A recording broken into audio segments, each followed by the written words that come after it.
Welcome, welcome to another episode of Grieving Voices. Thank you for tuning in.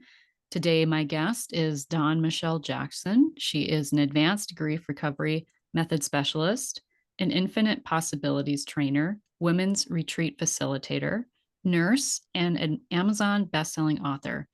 And her primary focus is to guide individuals through healing their hearts, transforming their lives, and rediscovering joy. She is driven by her profound mission and is dedicated to helping individuals uncover their inner light and shift from surviving to thriving. With her nurturing approach, she skillfully supports her clients in healing their hearts and achieving mind, body, and spirit wellness. Thank you so much for being my guest today. And it's nice to have a fellow advanced grief recovery method specialist on my podcast. It's been a while. Thank you, Victoria. I'm happy to be here this morning. So it's both of us have the same mission, help people heal their hearts, that we know it's possible regardless of what you've been through. And today you're here to share your personal story of going through a divorce, but there's always more than that, right? Because grief is cumulative and cumulatively negative, as you and I both know. But let's start there. What brought you to grief recovery? So what brought me to grief recovery is I had done, after my divorce at the age of 30, my world kind of fell apart. I had that white picket fence dream and it was shattered. And I had a 3.5-year-old son. I didn't really know how to move forward. So I realized that I could choose two things. I could continue to be angry about my husband deciding he wanted a divorce, or I could choose to heal and move forward. So I had done all kinds of workshops and retreats, to try and heal the things that were hurting me. And while all of them provided a little bit of relief, none of them helped me feel completely better to the point of moving forward in a direction that I felt like I was thriving. And then I came across the grief recovery method. My mom had done the program and become a specialist, and she referred me and my significant other to the method, and he actually signed me up. And at the time he did, I said to him, and I always laugh about this, I don't have any grief. Because in my mind, grief was about death, right? And I had lost a grandparent, but I didn't have anybody else really close that had died. So that's kind of the joke, because I quickly learned within the first hour of the training that I was suffering a great deal of grief from things that had happened for my entire life. So my divorce was one of the first relationships I decided to work on and to heal, because I knew that to be, an effective parent, I needed to, let go of some of the pain that was keeping me stuck. And did you say your husband at the time signed you up? No. So my husband and I were divorced, but my Oh, significant gotcha. other, Okay. yeah, yeah. Okay. And how has that relationship changed and shifted since you've gone through this method? Because you share a child, right? You still have to have some communication, I imagine. And So our son is now an adult, and he's 26 years old. So I guess what changed for me is that I began to see our divorce as really a gift in my life. Because when we got divorced, I didn't know who I was. I was a mom, I was a nurse, and I was a wife. But I had put so much focus on all of those that I didn't really even know what I like to do, for, you know, extracurricular activities. So for me, it helped me find myself again. My husband leaving was my catalyst for healing, finding my authentic self, being able to create the life that I wanted. And at some point, I was able to go back to him and just be, instead of angry, I found this peace inside, and actually so much gratitude for him, for our marriage, for, our child, having a child together, and for the divorce. And so I think that it's allowed us to have a healthy relationship. And I see that he also has a lot of gratitude for me. So I think that me changing, me healing, has made it come full circle so that we can have a good relationship. And while we rarely talk to each other since our child is now an adult, during those years when he was growing up, it really helped us navigate our relationship smoother. For those listening that this might be the first episode they stumble upon and maybe are hearing about grief recovery for the first time, because I try and talk about it a lot through my episodes, but can you just share a little bit about um, what grief recovery is in your perspective? And Yeah. yeah. So, grief recovery it's an evidence-based tool to help people move from a place of pain and just barely surviving to actually some recovery, which means being able to, while you still have the memories, associated with some type of loss in your life, you can move forward with the good memories versus having the pain in your heart that you continue to carry forward in everything you do, because all the pain leaves us at a disadvantage in all of our relationships because we bring it forward. It's kind of like, if we can all think about our first love, way back when, probably we were a teenager, and our heart was completely open with that person. And then we got hurt because most of us are not with our first love. So you get hurt. And then the next relationship you go into, your heart is a little less open. So that closed heart creates problems in the relationship because we don't show up in the same way, and then we have another person who's had past relationships and their heart's a little bit closed too. So by going through the actions and the tools of the grief recovery method, we're able to let go of some of that stuff that we're holding on to that keeps us from being able to have the types of relationships and really the life that we dream about. I say too, like for me personally, going through grief recovery myself, it really made me a much more present and emotionally evolved parent, Mhm. I would say. Like I a better version of myself as a parent, I think, came as a result of going through grief recovery. Would you agree that that was your experience too? Oh, I would totally agree. Because there was so much stuff that was kind of keeping me stuck, holding me back from being the best version of myself, that, once I was able to do so much healing, I was able to show up in different ways for my child that I hadn't been able to in the past. I mean, I remember right after my divorce for like months, I had a hard time just getting through each day. It was like I knew I had to get up, I knew I had to take care of my child, but I was always looking forward to, when do I get to go to sleep? And it had nothing to do with my child. I just was so stuck in the grief of my failed marriage and feeling like I was a failure, that I didn't know how to navigate, being a single parent. And it's not that he wasn't in the picture, he was always in the picture, but just, day to day, not having him in the house anymore and just navigating, everything with my child without another person, around, was very difficult for me. So it took quite some time for me to figure out how to take steps in my life to move forward and how to find that happiness again. When you're first going through the divorce,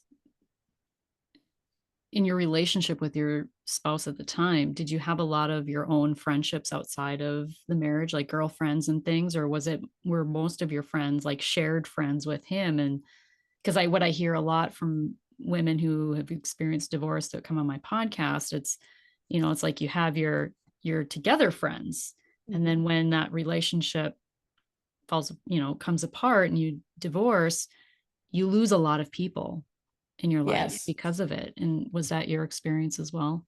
So our closest friends were a couple that we hung out with all the time. So that was very, very difficult. And in fact, she was the one that I talked to almost every night, crying, wishing that something would change, wishing that he would change his mind, that we could stay together. And I know that was very difficult for her as well because we couldn't do all those couple things together. So it was a loss for all four of us, right? And then later they ended up divorced as well. So, it was heartbreaking really because we were all so close. We'd go on trips together and, spend weekends together. Our kids were the same age, so they grew up together. So yes, I can relate to that. Luckily, since I was a nurse, I had lots of friends at work and they really picked me up. And I remember they said, okay, well, we're going to go hiking this weekend. And I said, oh, I can't do that. How far are you going to go? Oh, 5 miles. Oh, I can't do that. And the joke is we decided to go on the hike. I agreed. And like I was way ahead of them on the trail. And so they remind me of that to this day. But it was really those friends that were able to help me get through the time because they could see how sad I was and, that I just didn't know what to do with my life, having lost one of the most important people in my life. You had mentioned that your mom had gone through the method herself. Mhm. Did she become certified as well? She did. Mainly she did it for herself. She didn't end up, working with clients or anything, but she definitely gained a lot from the experience. So she was the proponent of, me going and checking out the program, seeing how it would help me because it had created such a change in her life. And what drew her to the method? I think, just stuff from her past, from her childhood that and I don't remember how she found it, but she just wanted to feel different. She just wanted to feel better. And, I always grew up with dogs, two golden retrievers, and she'd lost so many of them, by the time I became an adult. And that was just heartbreaking for her. So I think that was another reason that attracted her to the grief recovery method because she just wanted to find some peace, some ability to move forward because it weighed so heavily on her heart. Had she also been with your father when he had passed? Like, were they still together? No, they were no longer together. So they got divorced about the same age as my husband and I got divorced. Like my son was about 3.5, and I was about 3.5 when my parents divorced as well. Okay, so not only are you going through your own divorce, but it's compounded by the divorce of your parents. Correct. Yes. And you're an adult at this point, and that can be, you know what I mean? Like, it's one thing to, it's once you're an adult and your parents divorce, I think there's a whole different, it's so many different layers to that. Can you speak to that a little bit? How that maybe influenced how you felt about your divorce, or what that was like experiencing that from the perspective of a child Hmm. and as the person going through it. So I think, probably a lot of people think this way, when their parents divorce, when they're young children, they think about their future and their partner, and they never want to go through a divorce, right? Because they've experienced it and it doesn't feel good. And while it worked out best for my mom and my dad, there was just part of me that always had wished they had stayed together, that it had worked out in some way. So for me, I had wanted so badly for my marriage to stay intact and then it didn't. So that was pretty heartbreaking. Yeah, I definitely think that that added to my grief.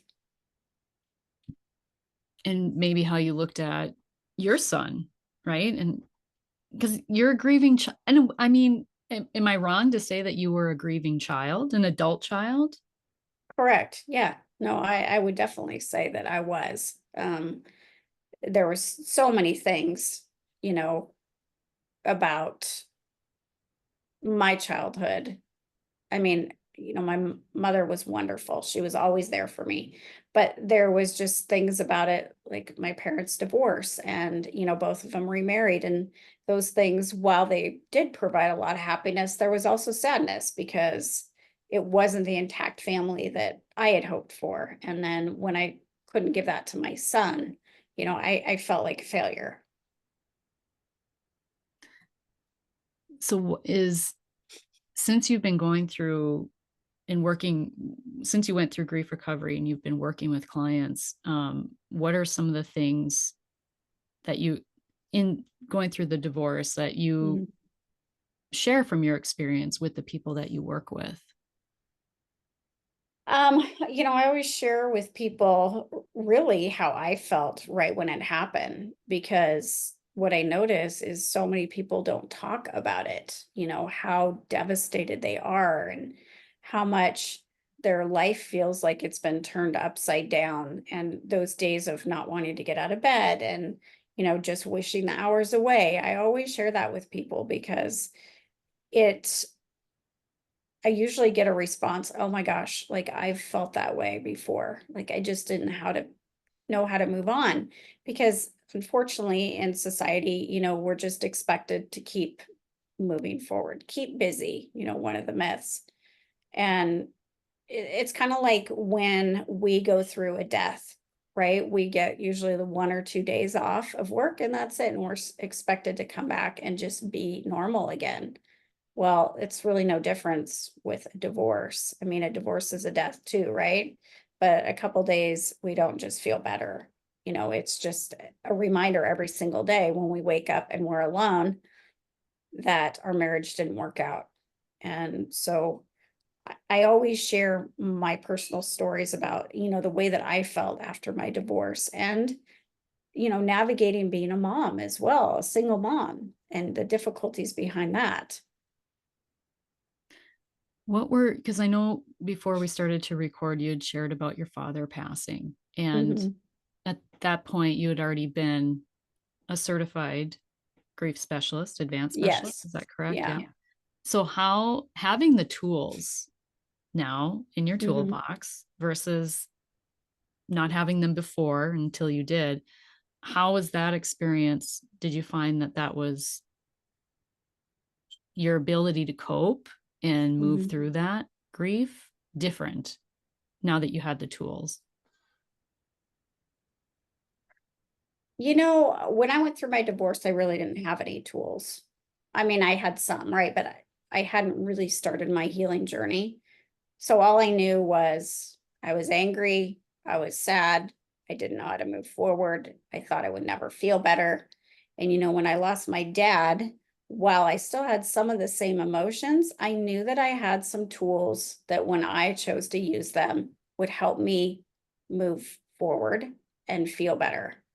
So there was hope, right? Because I knew that I wasn't stuck forever. And, like I always remind my clients, because we do the work when we're ready, right? It's not like something happens and the next day, you know, we do the healing work. It usually takes a little bit of time before we're ready. And I always remind people that when it's the right time, you will do the work, but just make sure that you're still willing to do it, right? Because you have these tools. So you need to step into them when you're ready. So like I said, it gave me hope, after I lost my dad, because that was pretty devastating to me as well. But I knew that I had a way out of the pain. Um, so I was grateful that I had learned the grief recovery method before he died.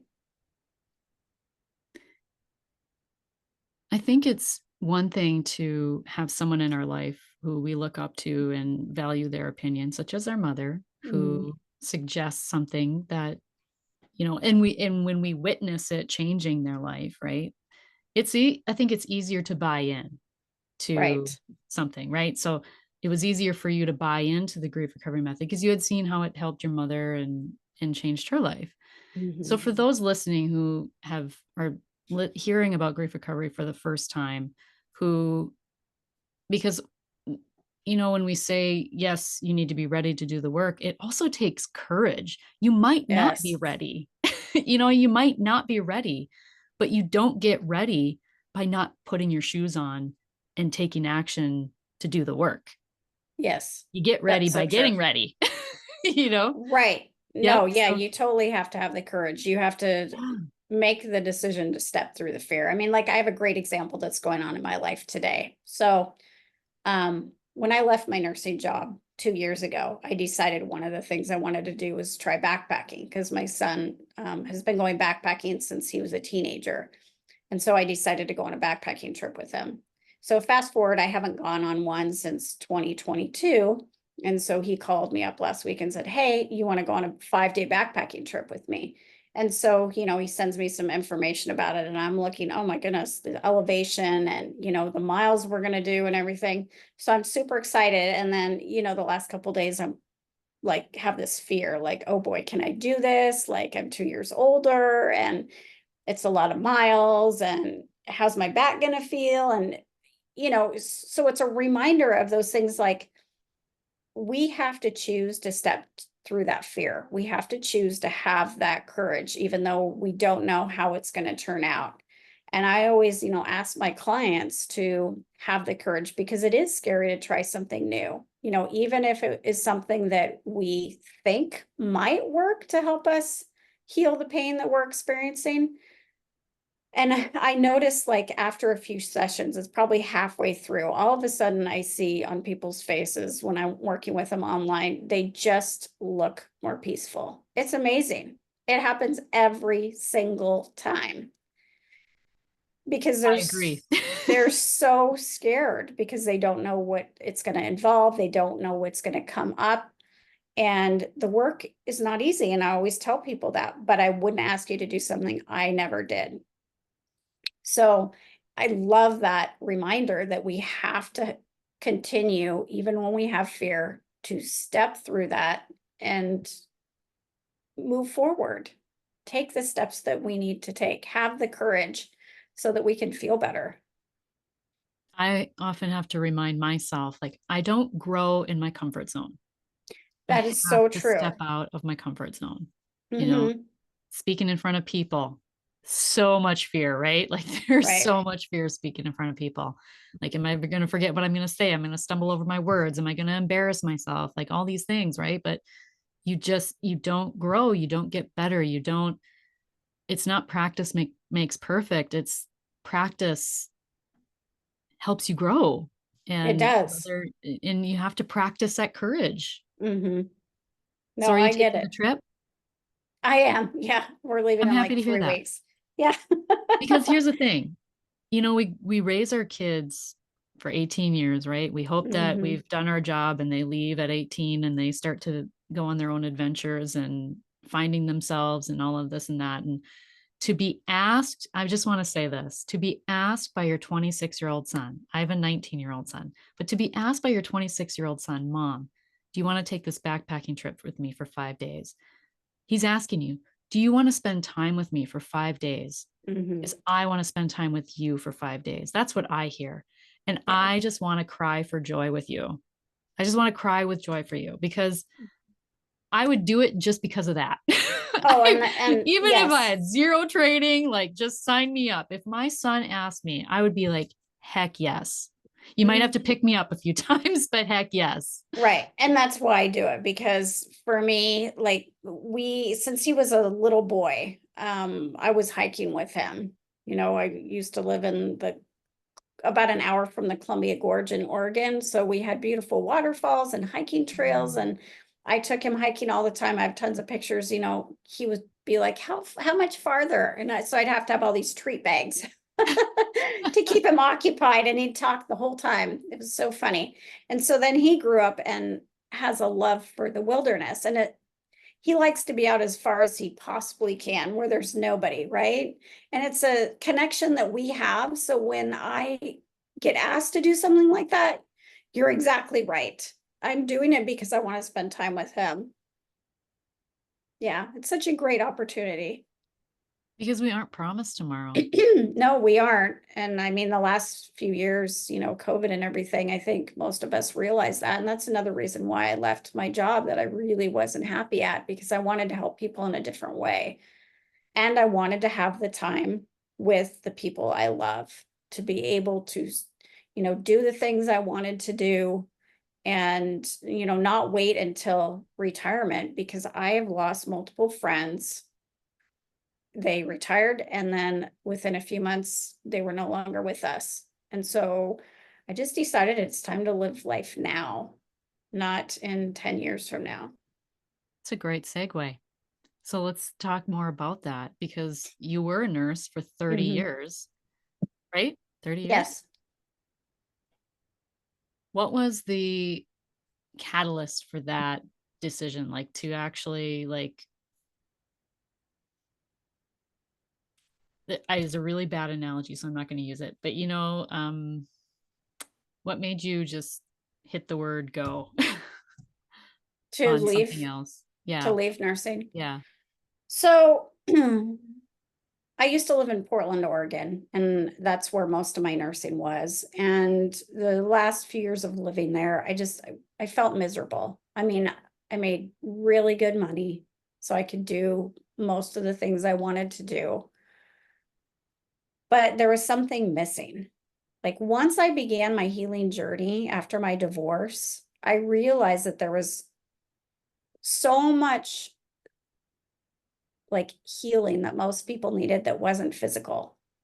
And what I saw was that the emotional pain was causing physical pain in my patients. And there's a lack of mental health resources really available to people. It's like, well, we can send you to a therapist, but not everybody wants a therapist. A lot of people want other modalities, and insurance doesn't pay for it. And so I became more and more frustrated because I just didn't feel like I was making the difference I wanted to make.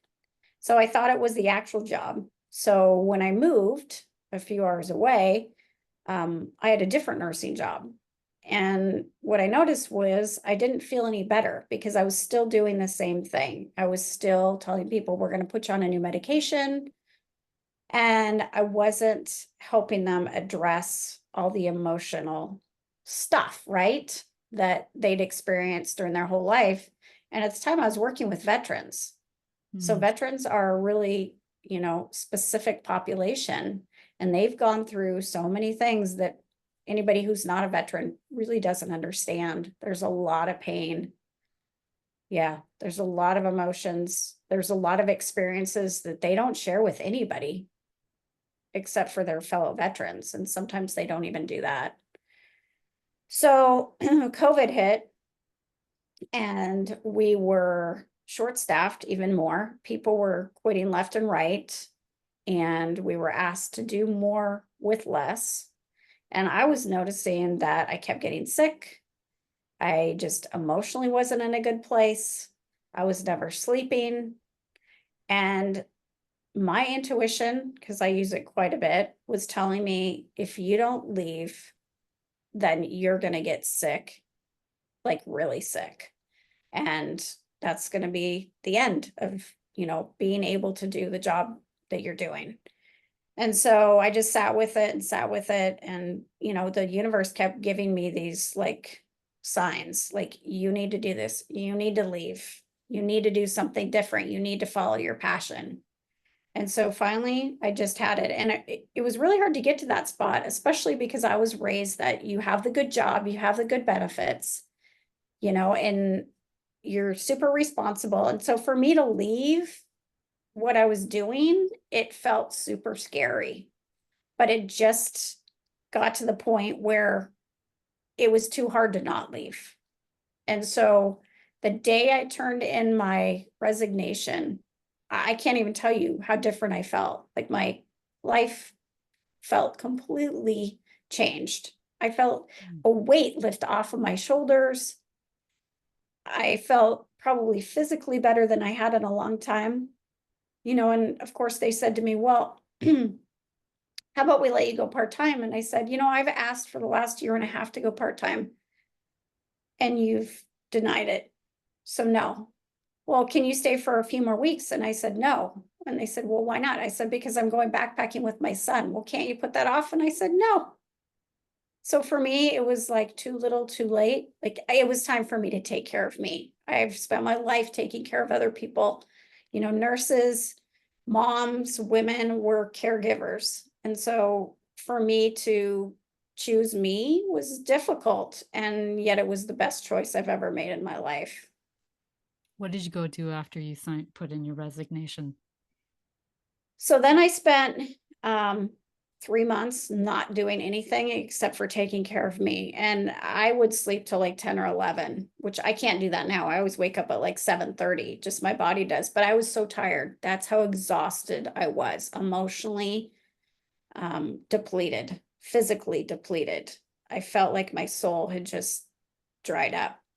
So Mm. that's what I did for the first 3 months. I went backpacking with my son, took care of me, and then at the end of the year, I started figuring out what I was gonna do. So I decided to get my advanced grief recovery method certification so that I could do the work online. And then I started planning some retreats. So I do women's retreats as well. And I finished writing my first book. So it's my life has just turned around in so many ways. I feel so full of joy now every single day versus it used to be just drudgery going to work because I didn't feel like I was making the difference that I wanted to make. I love that for you. And what I want to share with listeners is that on par with what you said, my life changed it sounds like for you too, like grief recovery was the catalyst for Mhm. you coming into yourself, for you to become empowered in your decisions and your path forward. I feel the same way. Like everything that I've accomplished, like, certifications and different trainings and working with grievers and energy healing work, like all of it was after I went through grief recovery Mhm. within the past going on 6 years. So it's a catalyst for change. It's not just Mhm. to feel better for a short period of time, like we often resort to alcohol or drugs or relationships or shopping or gambling, these STIRBs that you and I Mhm. know about, short term Right. energy relieving behaviors. Um, Speaking of which, what were your STIRBs while you were going through what sounds like to me was burnout in your nursing Mhm. career? How were you coping with that? Um, I would say, well, during COVID, I mean, I think a lot of people can relate to this. Like, we thought, well, the world is ending and we didn't know what to expect. So, it was, oh, have that glass of wine every night. And after a while it was like, okay, this isn't good. Because I don't typically drink like that, but that was one of them. And, it was coming home from work and having that glass of wine, keeping busy, I would say, social media, like scrolling the news feed. Those were my big ones. Um, I'm trying to think back. Yeah, those were, I would say, my two big ones. I was so tired from work that I felt like I didn't have time to do any of the things that I really wanted to do. I was just exhausted. So, like, where I had moved a few years ago to some place that's beautiful. It's like in the mountains. We have so many trees and rivers and lakes. I love to hike. I wasn't doing any of that. I Mm. wasn't exercising. So, probably food a little bit too.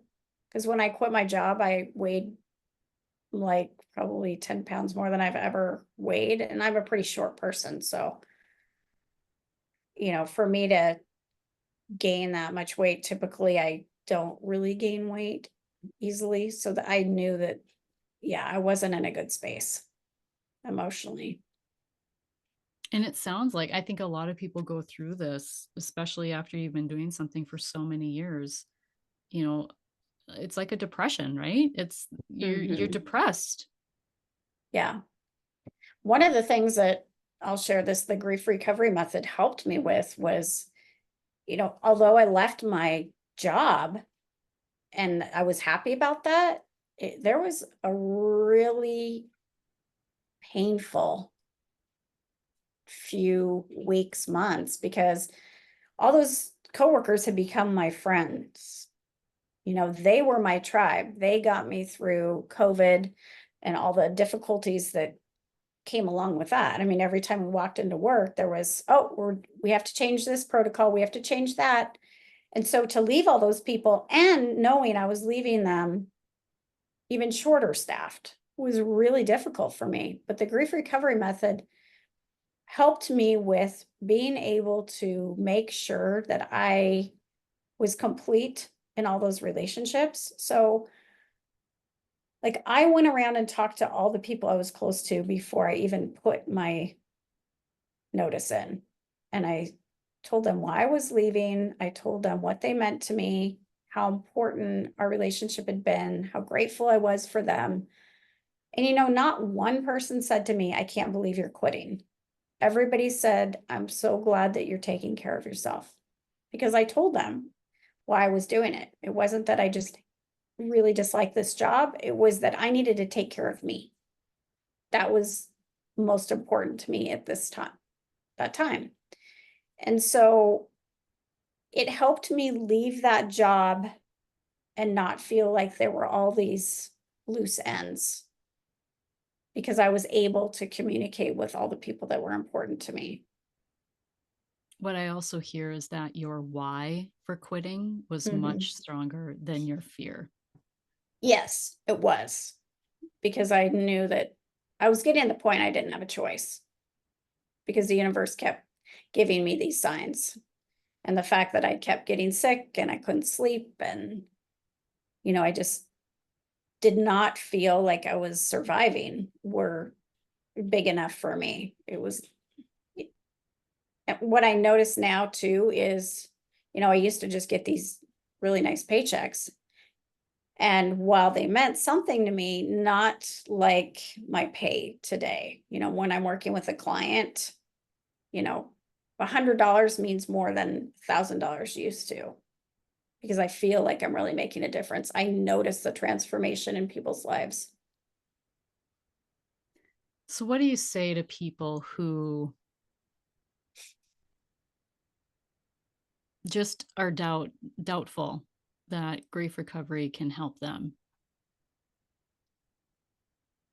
So, we always talk about what they've tried.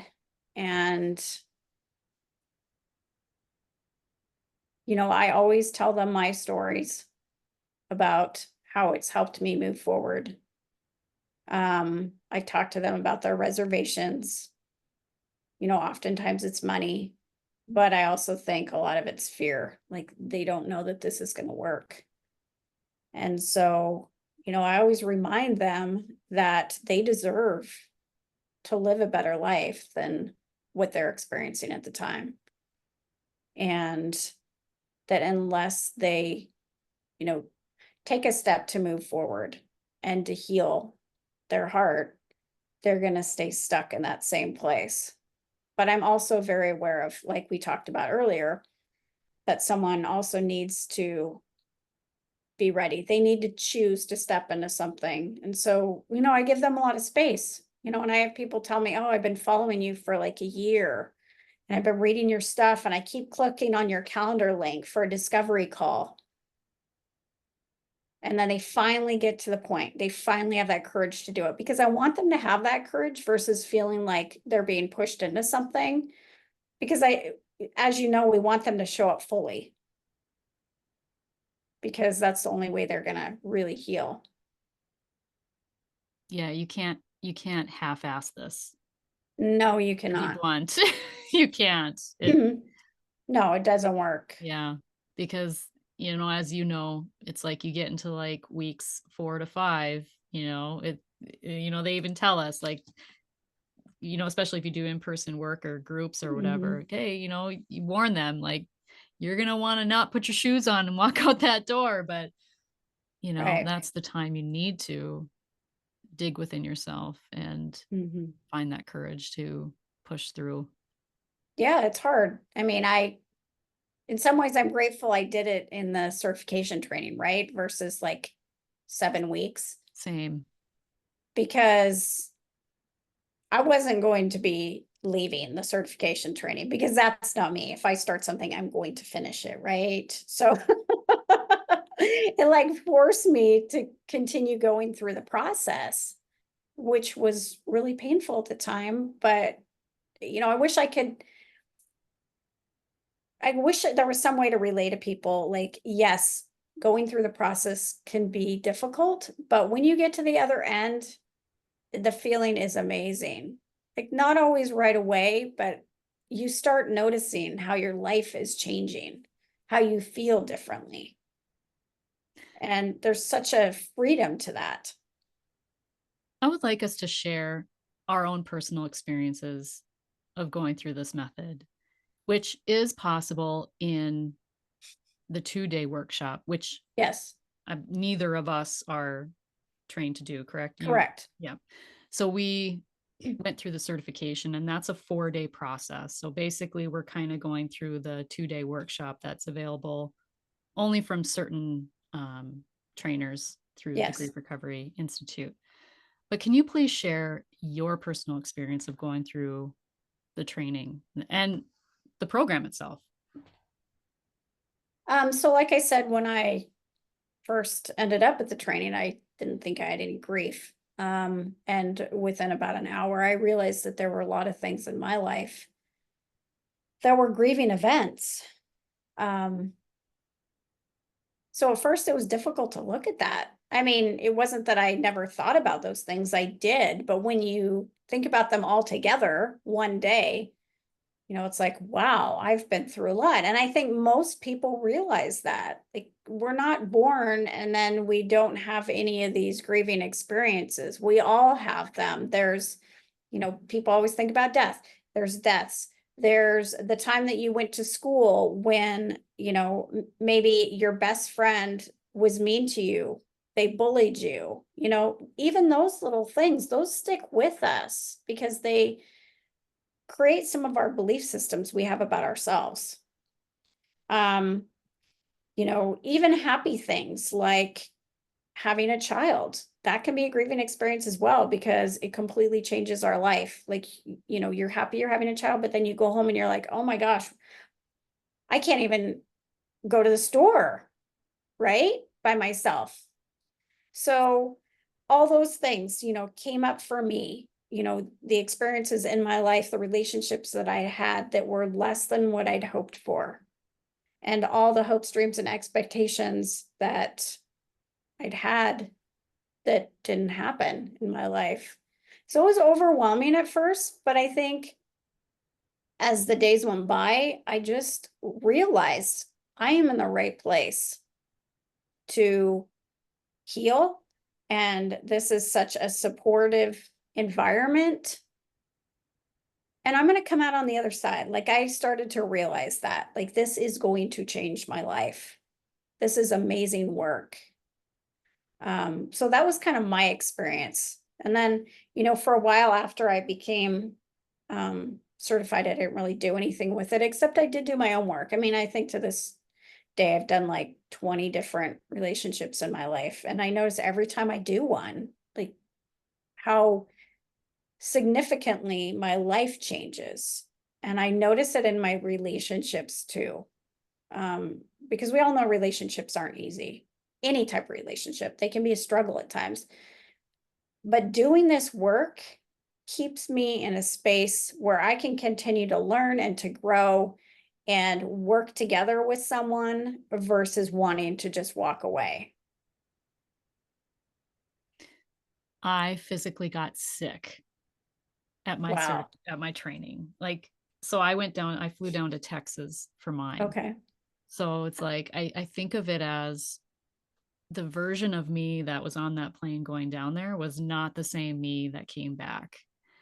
And like it was, 30 plus years of grief that I had not, Mhm. had stuffed down and pushed down, and so much anger and resentment and all this stuff was coming up. But I physically, like, both ends.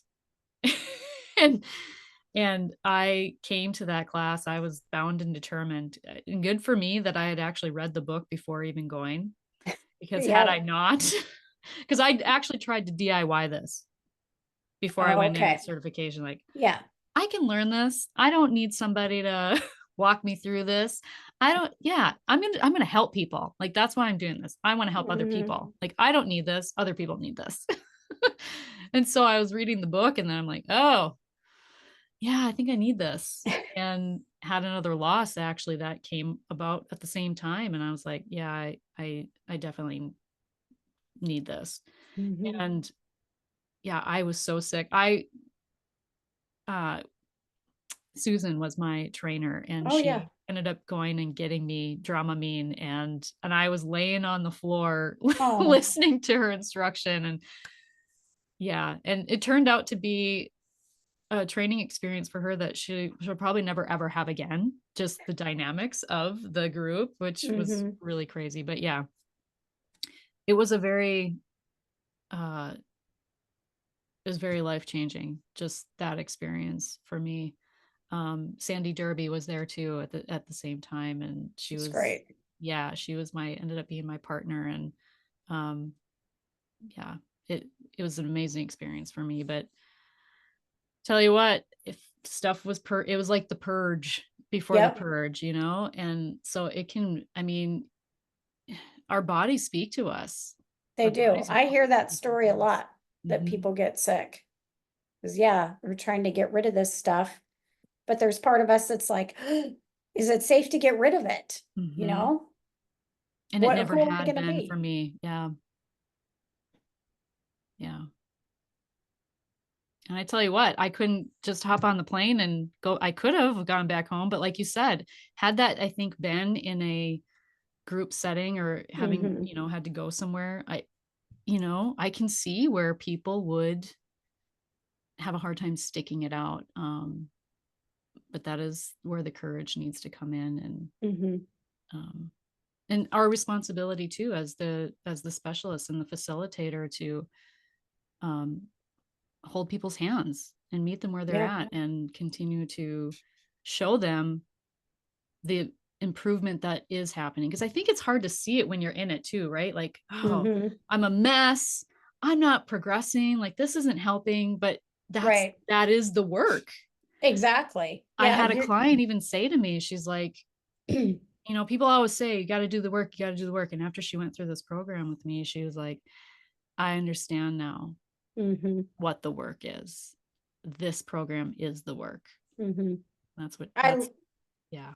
I love how the certification, like, you can't become certified unless you do your own work, because you're right, like, so many people think, well, this is for somebody else. I mean, I get people that reach out to me all the time and say, oh, my sister really needs this. My mom really needs this.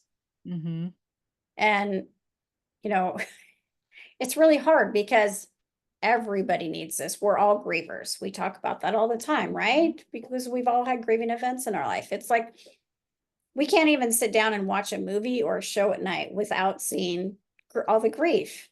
Because once you know something, you can't unknow it. And I feel sad that there just aren't more programs like this that can really help people move forward, not temporarily, but permanently, and I love this tool because you can use it for anything that's happened in the past and for anything that happens in the future. I've applied this to my relationship with money, with alcohol, my inner child. Hmm. You can apply it to your relationship with food. Like, I've applied this in a lot of different ways and aspects of my life, and it's remarkable what comes up. Oh, yeah, it definitely is. I always know when there's some work I need to do, when something just keeps coming up and keeps coming up and keeps coming up. It's like the universe knocking at my door. Hello, when are you Mhm. going to do the work? But we know we always have those tools. And that's what I love giving people. It's like, I'm going to work with you for, 7 weeks, but then you're going to have this tool for the rest of your life. And you don't have to come back to me unless you want to, which, from one of my personal stories is I went to a therapist for years after my divorce. And while there were things it helped me with, I don't feel like I ever got any type of the resolution that I've gotten with the grief recovery method. it was like I just kept going back and talking about the same thing over and over and over again.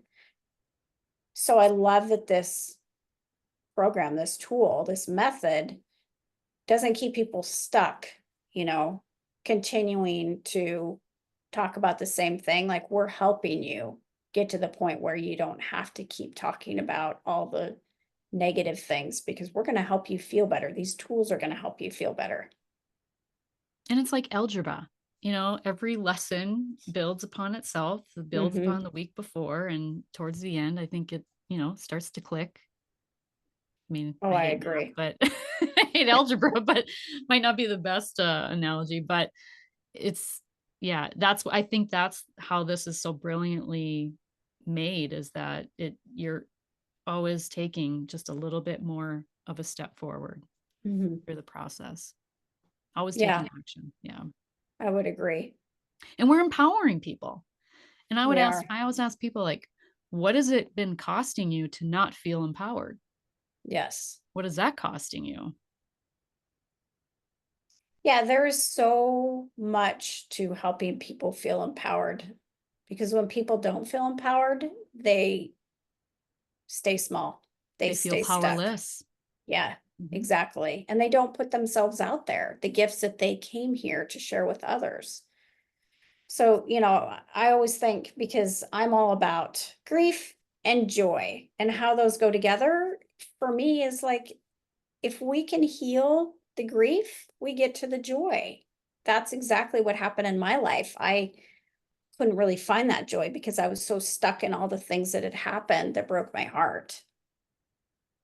And once I was able to work through that using the grief recovery method, now I'm able to find the joy every day. I mean, every day might not be wonderful, but I can always find something that's wonderful in every day.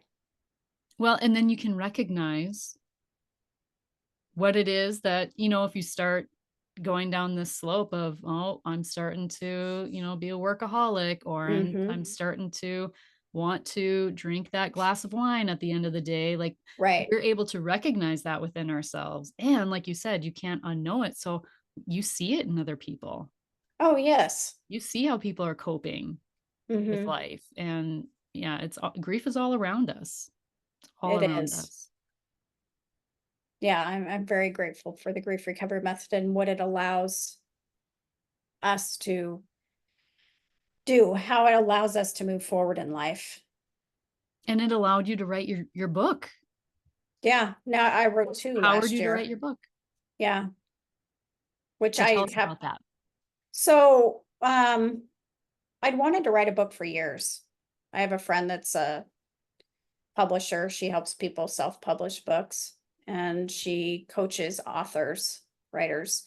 And I'd done a few things for her, some projects, but I'd really wanted to do my own book. And so when I started thinking about leaving my nursing career, I started writing a book, and it's called Journey to Peace and Healing. So I finished it after I left my job and then got it published, but it's really about how to, return to that state of peacefulness, of joy, of love. So I talk about grief. There's a whole chapter in there about grief. It's really a reflective journal. So I have, each chapter is kind of structured. There's writing, and then there's reflective questions and journaling space, because I really wanted it to be something that an individual picked up and didn't just read, like they looked at their own life. They chose to take steps to move forward instead of staying stuck where they are. So I was pretty excited when that was published, because that was one of my lifelong dreams as well. When I self-published mine in 2017, it's so, when you hold the book in your hands, there's just no feeling like it, is there? No, there Yeah. isn't. It's pretty awesome. Yeah. So what has your grief taught you? I would say my grief has taught me my strength, my ability to overcome to change my life to be more authentic. It's taught me that there's more than just surviving and that I can thrive, that I can have the life that I truly desire to live. And that you can do hard things, Yes. like a 5-day hike with your son. Right. Yeah, that's true. And, really that I want to make the most of each moment. I think for years I just lived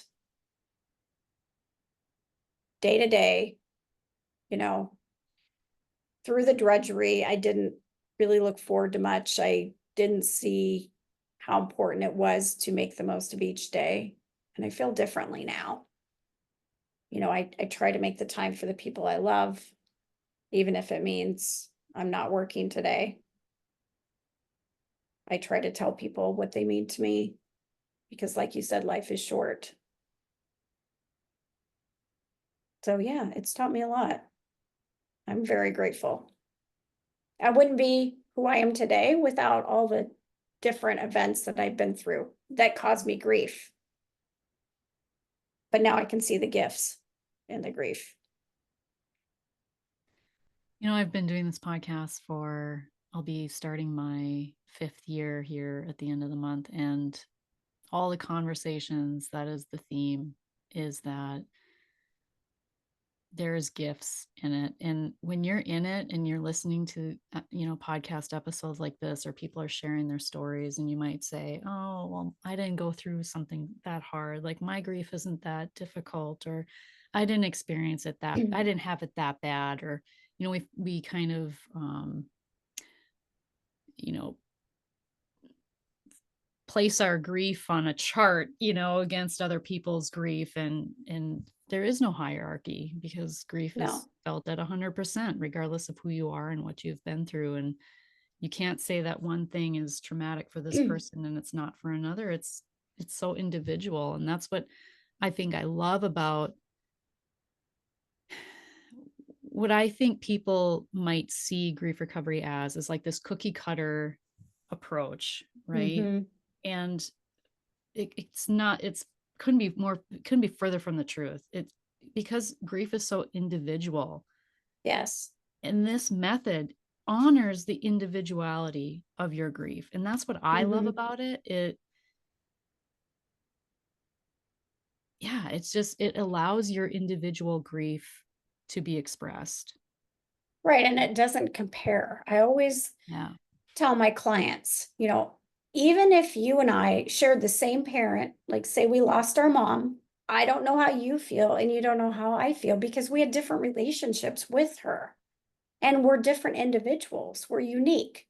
Our thoughts, feelings, beliefs are completely unique from one another. So I always try and remind people of that because, yeah, it really bothers me when people compare because they might have, you know, had one loss, but they, are talking to someone who they feel has had a more significant loss. But you're right. Everybody experiences their grief at 100%.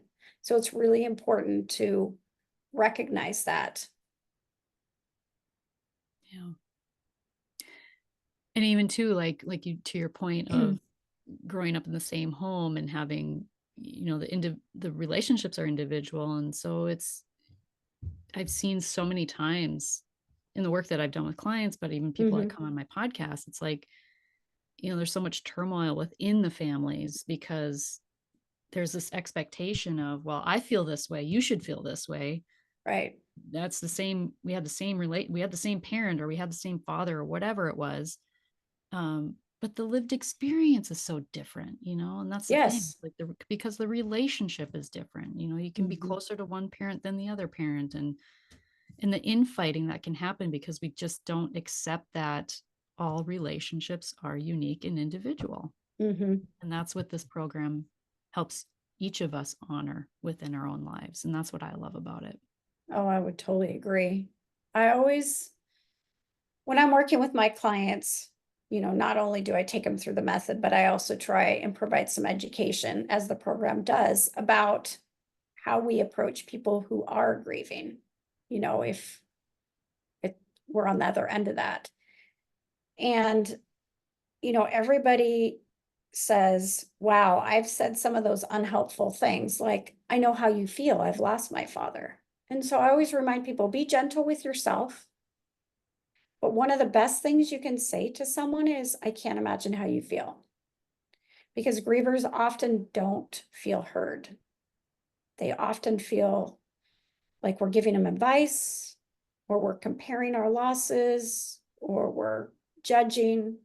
And so I just think it's such a great reminder that we never know how somebody else feels. And by saying that, it gives them an opening to express what's going on in their heart without feeling shut down. Yeah, very true. So is there anything else that you would like to share that you don't feel like you got to? No, I feel like this has been a great conversation with you. I really appreciate spending this time together. Likewise. And where can people find you if they would like to connect with you?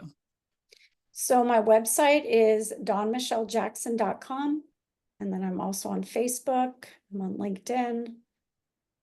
But yeah, dawnmichellejackson.com is my URL.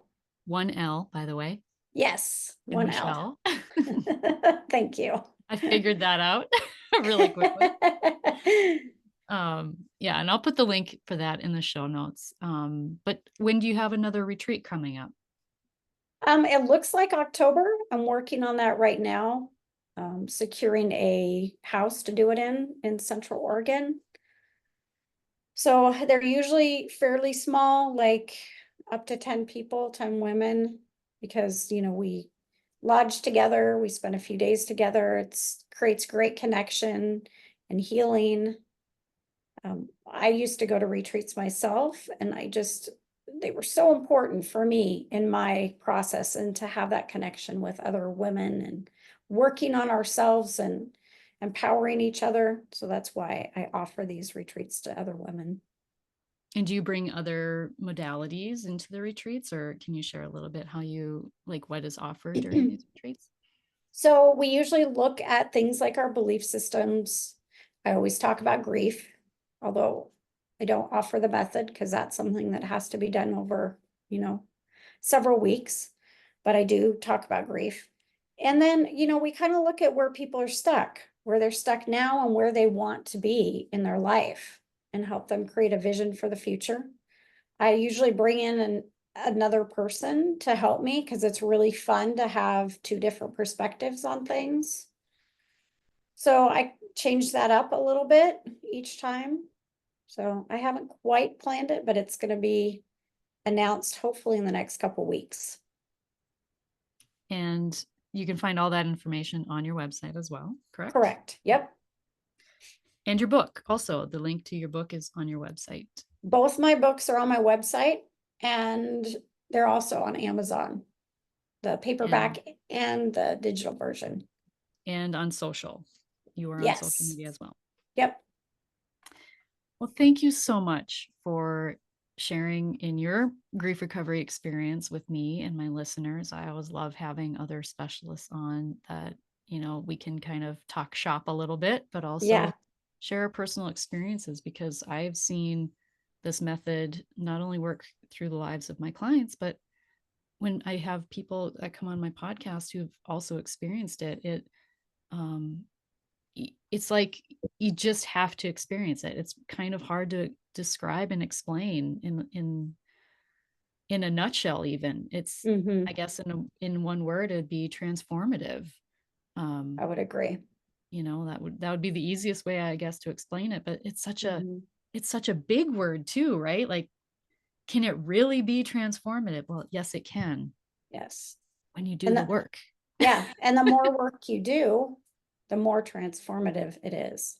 Exactly. It's, when you continue to, like I said, I've applied it to my relationship with money and alcohol and, various Mm-hmm. aspects of my life. It's amazing what you can uncover and discover about yourself. So, yeah. Well, thank you for having me. I've really enjoyed this time together, Victoria. My pleasure. And thank you for being my guest. And remember, when you unleash your heart, you unleash your life. Much love.